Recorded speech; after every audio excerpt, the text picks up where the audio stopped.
Ever find yourself lying awake at 3 a.m., your mind's racing with all the things you need to do, should have done, or wish you could change? If that sounds familiar, you're not alone.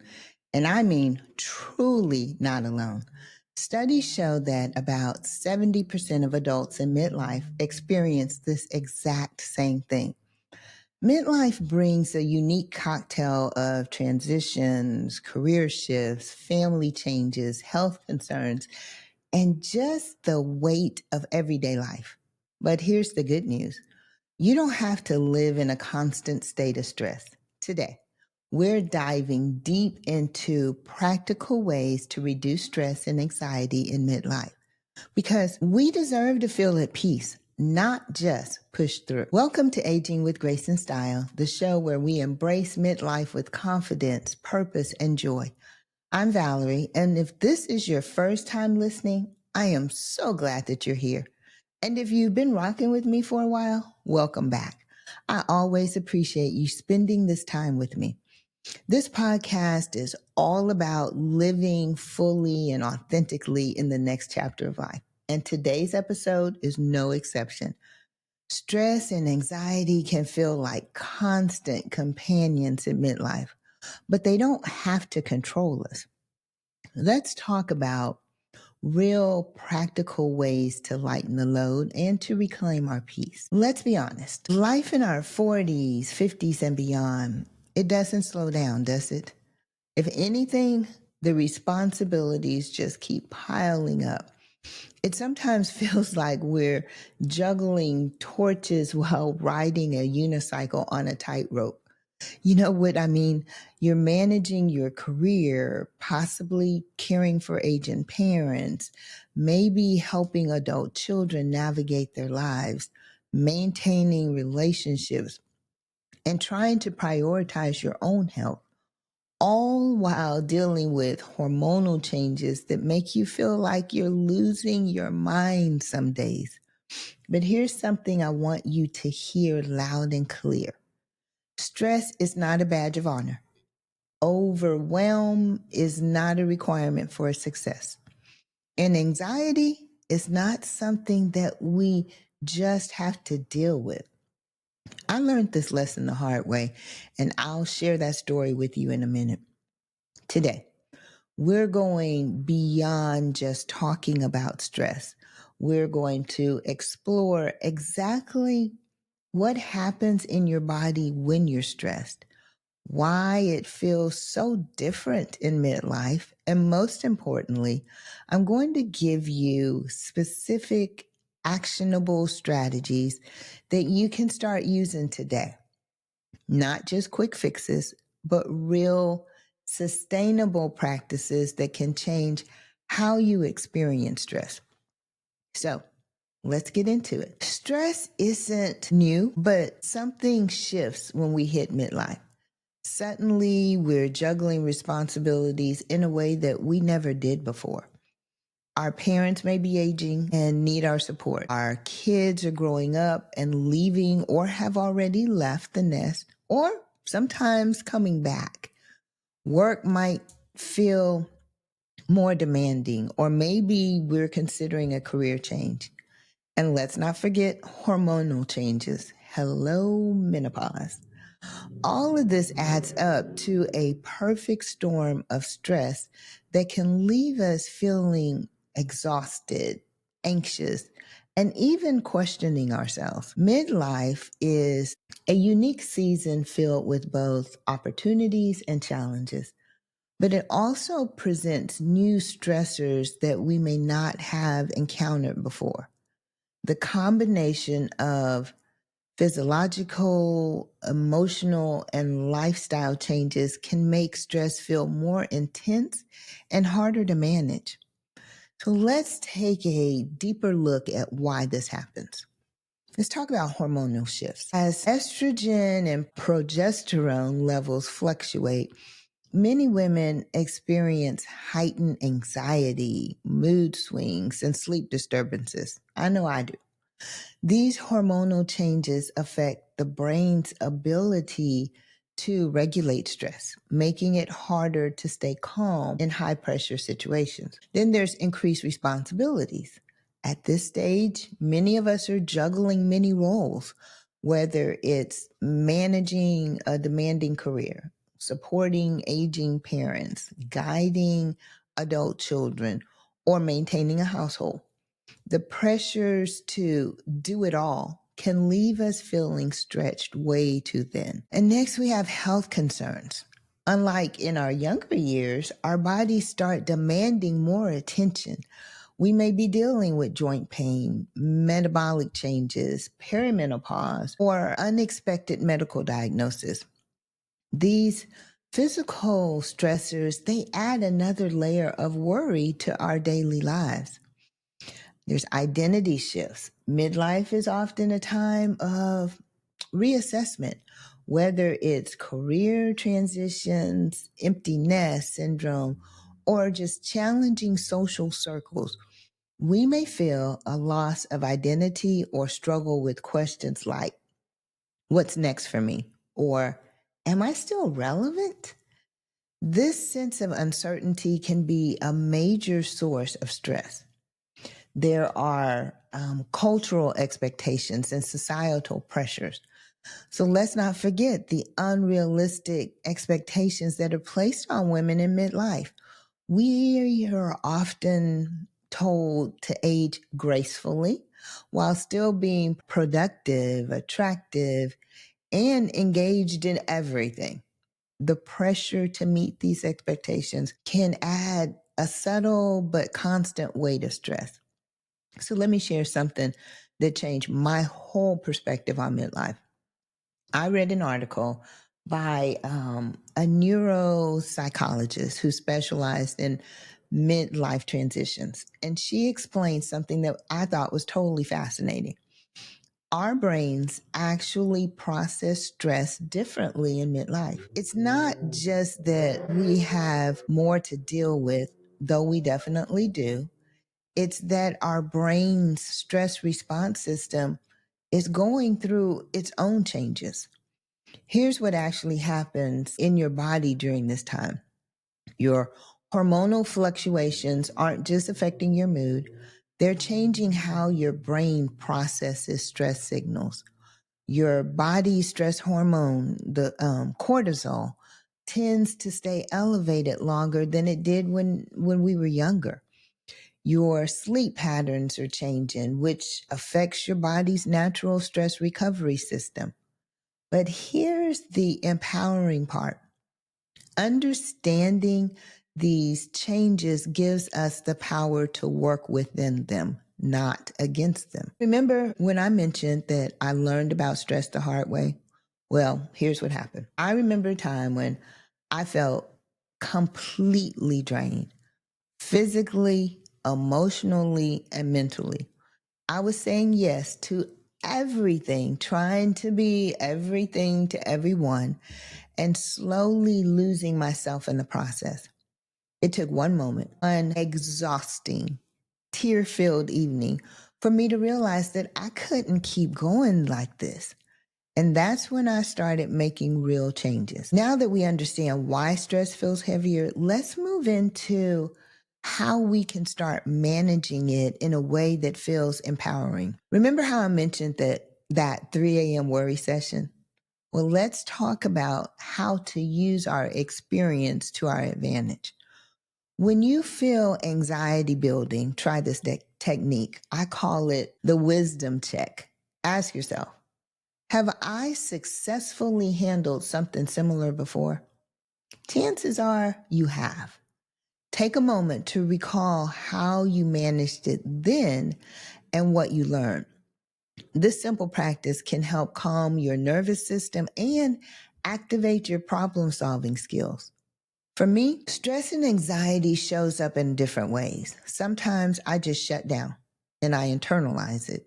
Other times it affects my sleep. Well, according to my husband, I even act out my dreams. If you struggle with sleep too, one thing that's helped me is my weighted blanket.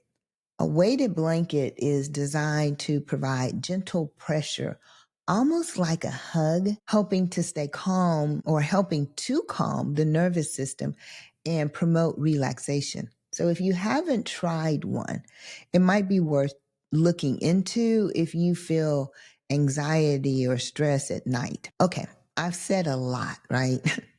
Let's make this super practical. I want you to grab a notebook. Yes, right now. I'll wait. Got it? Okay. So let's create your personal stress pattern map. Here's how. Think about the last 3 stress peaks, times when you felt particularly overwhelmed. For instance, write down what was happening externally. What physical symptoms did you notice? What thoughts were running through your head? And what you did that helped, what did you do that didn't help? Now, look for patterns. You might be surprised to find that your body's been trying to warn you about stress long before you consciously recognize it. One of my listeners, Janet, did this exercise, and she realized that she always got a tight neck like 3 days before hitting her stress peak. Now she uses that physical signal as a warning system to implement her stress management techniques before things get overwhelming. Now, let's talk about something that many of us struggle with, and that's boundaries. You know what I mean? That uncomfortable moment when you need to say no, but yes, just slips out instead. Or when you find yourself resentfully doing something that you really don't have the energy for. Let me share something that revolutionized how I think about boundaries. Instead of seeing them as walls that keep people out, I think of them as banks of a river. They don't stop the flow, they give it a different direction and purpose. Without banks, a river becomes a flood. Without boundaries, our energy and time becomes chaos. Managing multiple responsibilities isn't just about time management. It's about emotional energy. Here's a practical exercise that I want you to try. Draw 3 circles on a piece of paper. Label them must do, want to do, and can wait. Now, look at everything that's demanding your attention and sort them into these circles. This visual reminder, it helps you prioritize without feeling guilty. Now let's add another twist to this. Grab that notebook again. Draw your 3 circles again. Remember, must do, want to do, and can wait. So before you write anything else, put my well-being in the must do circle. Now, for everything else that you're dealing with, ask yourself 3 questions. Does this align with my values? Does this serve my current life goals? Is this something that only I can do? Here's a real example from my life. Last month, I was asked to head a committee.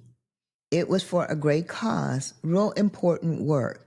But when I ran through these questions, I realized that while it did align with my values, it didn't serve my current goals of building this podcast community, of spending more time with my family. Plus, there were other capable people who could lead it. So I offered to consult instead of lead, a boundary that served everyone. I once heard a story about a woman who used this technique and realized that she was saying yes to organizing her daughter's house move while postponing her own medical checkups. We do stuff like that.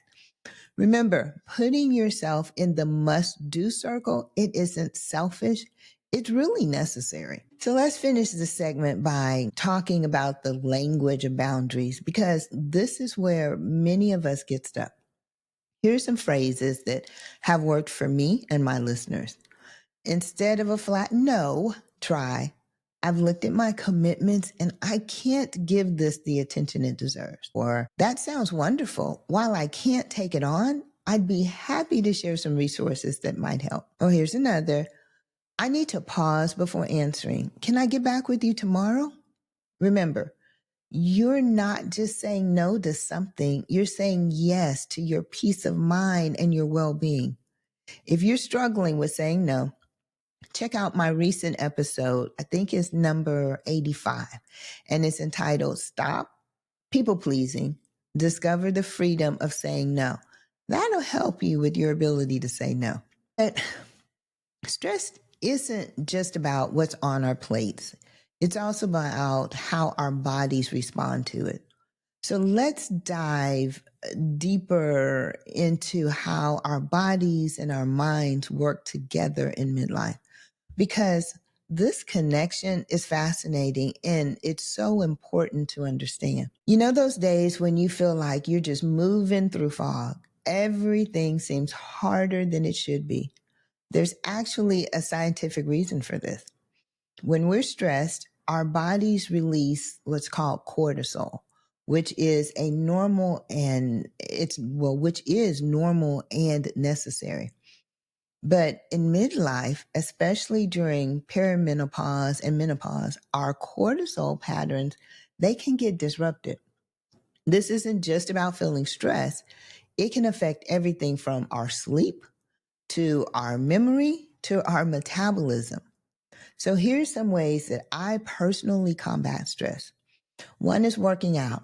Movement helps me release built up tension and it boosts my mood. When I really, really need to release tension, I put on my boxing gloves and I punch the heck out of my bag. Listening to music, whether it's feel-good dance playlist or calming instrumentals or a gospel playlist to remind me of the goodness of God. Music shifts my energy. And there's meditation, taking even 5 minutes just to sit quietly and breathe. It makes a difference. Try this. Next time you feel overwhelmed, do what I call a 90-second reset. And here's what you're going to do. 30 seconds of deep breathing, 30 seconds of shoulder rolls and gentle stretching. And then 30 seconds of focusing on something that's beautiful in your surroundings. It could be a photo or a little trinket that brings you joy and calm. This helps regulate your cortisol levels and it brings you back to the present moment. Now let's talk about daily habits and creating a sustainable stress management practice.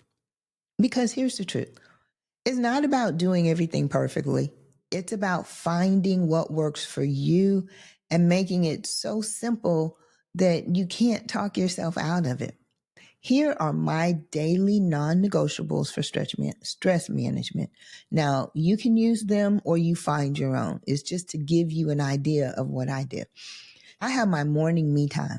I'm going to admit it. I am not, ask my husband, big on conversation in the mornings. I need my quiet and alone time. I spend my time reading, meditating, planning my day, etc. If it's a day when I'm going to the office, then my me time is in the car.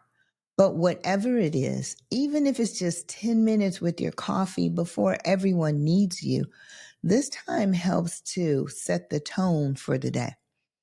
And then movement that brings you joy. Forget about what you should do and do what feels good. This doesn't have to be a full-blown workout. Some days I hop on my treadmill and I walk maybe about 10 minutes at a slow pace. I may be watching the news. I may be listening to music, or I may be thinking through my day. It's part of what gets my day started. Or if I'm not on the treadmill, I might turn on music and have myself a little dance party to start my day. Or I may do some yoga poses. But as you can see, there are plenty of things you can do. It's whatever is going to fit in your schedule. Think of stress management like building a strong foundation. If you take the time to reinforce it every day with simple, meaningful habits, it becomes much harder for stress to shake you.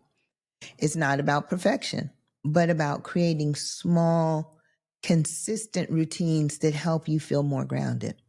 Now, there is no guarantee that you will have stress-free days every day. That is not reality. Heck, I sometimes have a string of stressful days. But when I recognize what's going on, I try to reel it in or at least manage it. That's what it's about. It's about managing the stress. Your action items for this week are: number one, try the wisdom check next time that anxiety strikes. In case you don't remember, the wisdom check is asking yourself, have I successfully handled something similar before? Your other assignment is to draw your 3 circles and start sorting your commitments. There's the must do, the want to do, and the can wait. And then there's the practice the 90 set reset at least once a day. And that's your 30 seconds of deep breathing, 30 seconds of shoulder rolls and gentle stretching, and 30 seconds of focusing on something that's beautiful in your surroundings, a photo or trinket or whatever brings you joy. Now I want to leave you with this. Stress is a part of life, but it doesn't have to control your life. You have the tools, the wisdom, and the experience to navigate it in a way that serves you. Remember, you're not starting from scratch. You're starting from experience. Every stressful situation that you've already handled has taught you something valuable. Now it's time to use that wisdom to create more peace in your life. It's about making small shifts, whether it's recognizing patterns, setting boundaries, or finding ways to reset when things just feel overwhelming. So take a deep breath. Remind yourself that you are capable and you know that you are not alone in this journey. If this episode resonated with you, I'd love to hear from you. Send me a message, share your thoughts, or connect with me on social media. And if you found this helpful, then consider sharing it with a friend who might need this encouragement too. Until next time, keep setting those boundaries, taking care of yourself, and embracing this season of life with grace, style, and always a touch of sass.